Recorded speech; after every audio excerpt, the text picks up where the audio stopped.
Hi, my name's Jo from Gippy Quilting, and today I'm going to show you how to make this gorgeous mini petals quilt. Beautiful, it is so easy. So let's get to it.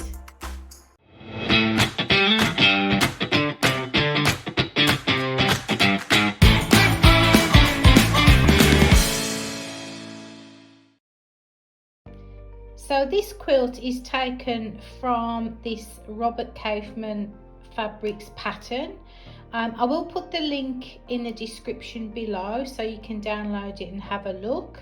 And the overall measurement of this particular quilt is 52 inches by 61 inches. So for this one you will need 125 inch squares plus 240 2.5 inch squares for the corners. I actually made this out of scraps to try and get some of my stash down, and I think it worked out really well. So I thought I would just video this particular quilt that I've done. As I've said, I did use scraps, and I used for the corners I used very similar colours so that the actual petals would pop.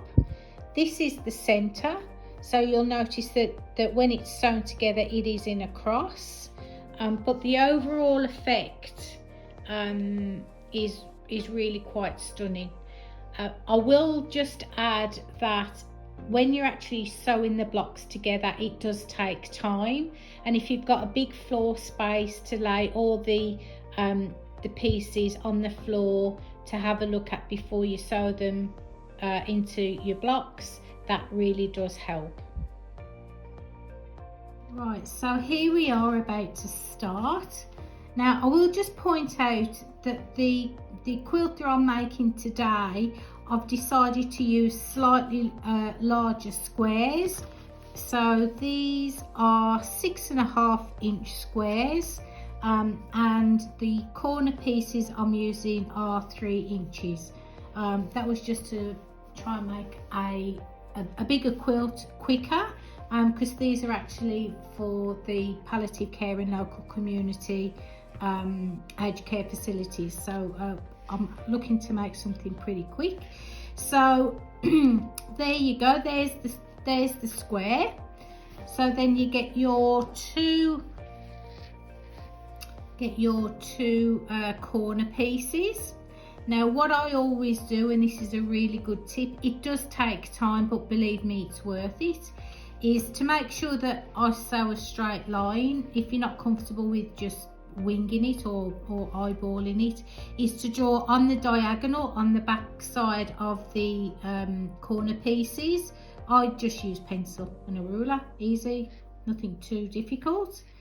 And then you line each piece up, each corner piece that is, like so, and make sure that the lines, make sure that the drawn lines are going in the same direction. Get my pins, because I am a pinner, so pin that one there and that one there. That's probably not the ideal place. And then you're going to sew from there to there and there to there, just using normal stitch length. I'm using a stony coloured thread, which is pretty good for this. So well, let's go to the sewing machine. Right, so here we are at the sewing machine, just about to do my first stitch. I do like to lock in my stitches at the beginning and the end. My particular sewing machine does lock the stitch automatically at the beginning, but I will do a few reverse stitches at the end just to make sure that it doesn't come unravelled. So I'm going to stitch that line now, follow that line that I previously drew.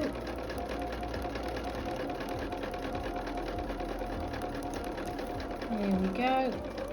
couple of stitches the other way. That's it. Cut that, and then we'll turn it round, and we'll do the other side. Do make sure that the small corner pieces are lined up in that corner correctly, and then we'll just stitch down there again.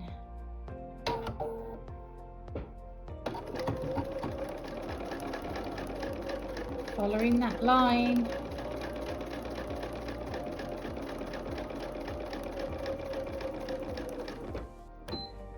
Couple of stitches backwards. And there we go. There we have it. So when you flip those over,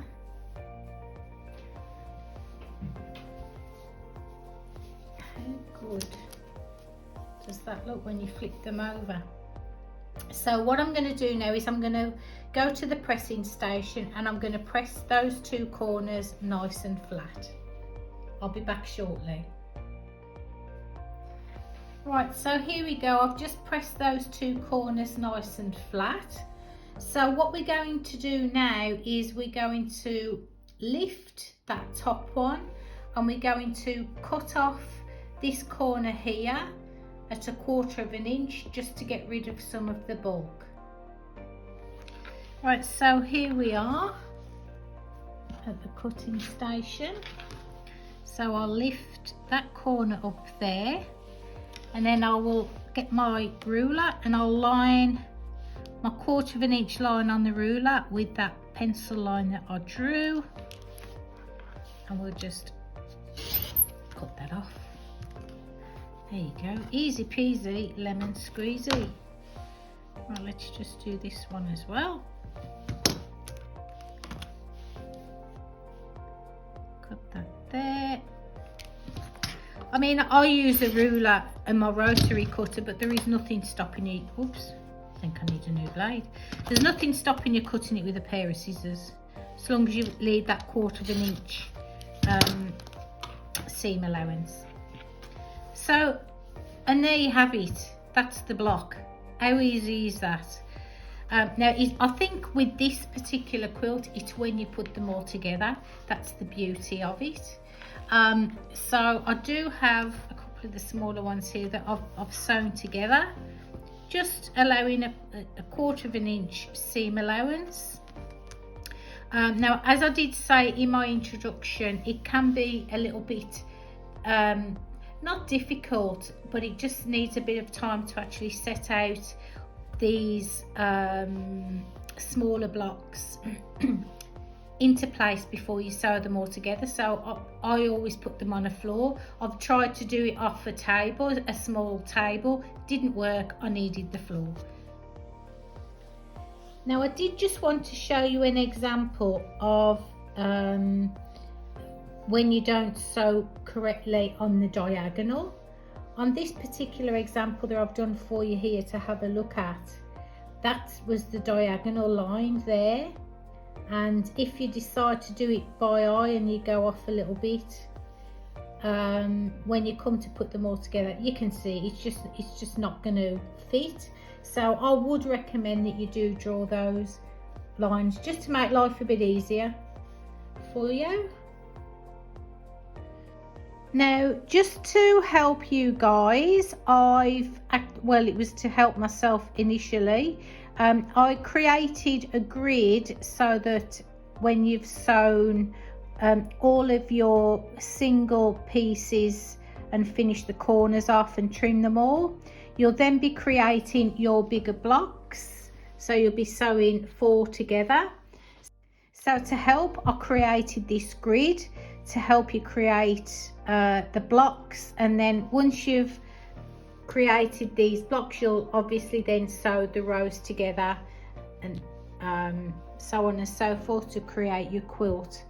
Now, as I've already said, and I can't stress enough, is if you've got the space on the floor to lay them out before you start putting them all together, it's a really good idea. And also just double check before you sew them together that this is the center, and the effect of the quilt is that all these they're like little chevron-y things, but they're called petals. All these petals are going out to the corners.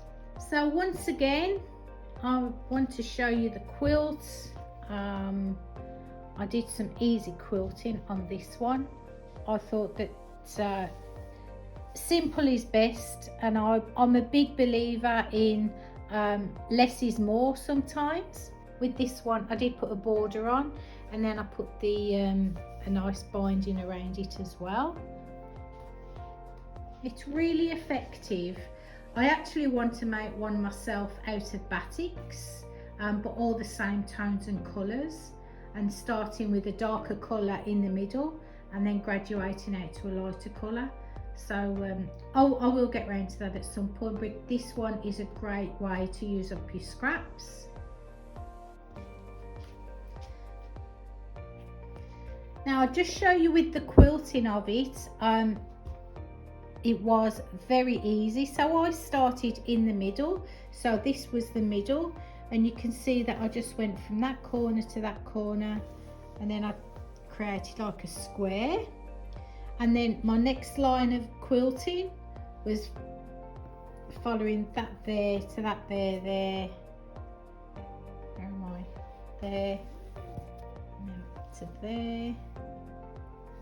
So I just created like big squares as I went round, and then when I'd run out of space on the edges, which like this was the biggest square here, so I came down here, stopped there, and then carried on.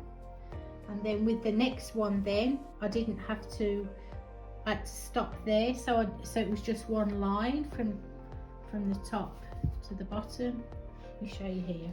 So from there then just down to there, and then I stopped there, so it was like a big lines once I've done those squares in the middle. So I've turned the quilt over, and you can see my quilting on the back a lot easier. So I started off with those squares, and then we went down to just the lines. I always do a line around the border, which is easy. So you can, it actually looks good from the back as well as the front. So I hope you enjoy making this quilt. It really is easy, it's quick. The only thing, as I've said a number of times, is making sure that you lay out all the single blocks, and then the blocks of 4 out on the floor, because it does make life a lot easier. But yeah, I love this. I'm looking forward to making one for my bed with my colours in batiks. Apologise for the beeping in the background. I don't know what's happened to my computer, but it's decided to start to talk to me. But I did want to show you this quilt. This is another one that we made. We used the larger squares just to make it a bit quicker, but this was done with the coloured fabrics on the corners. Again, I think you'll see that it's turned out really well, and I quilted this using some templates. So yeah, this one was a little bit more complicated and took more time to quilt, but yeah, nice on the back, pretty on the back. So I thought I would show you that one. So have fun making this. If you like what you see, please click that subscribe button, it does help. And have a good day and be good to each other.